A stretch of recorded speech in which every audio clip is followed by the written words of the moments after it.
The Listeners by Walter de la Mare. "Is there anybody there?" said the traveller, knocking on the moonlit door, and his horse in the silence champed the grasses of the forest's ferny floor, and a bird flew up out of the turret above the traveller's head, and he smote upon the door again a second time. "Is there anybody there?" he said.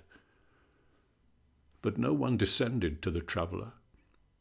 No head from the leaf-fringed sill leaned over and looked into his grey eyes where he stood, perplexed and still, but only a host of phantom listeners that dwelt in the lone house then stood listening in the quiet of the moonlight to that voice from the world of men, stood thronging the faint moonbeams on the dark stair that goes down to the empty hall, hearkening in an air stirred and shaken by the lonely traveller's call.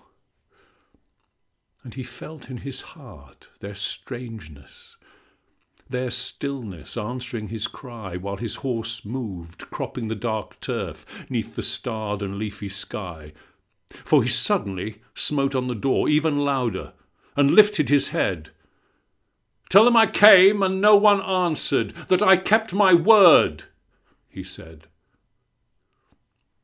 Never the least stir made the listeners, though every word he spake fell echoing through the shadowiness of the still house from the one man left awake.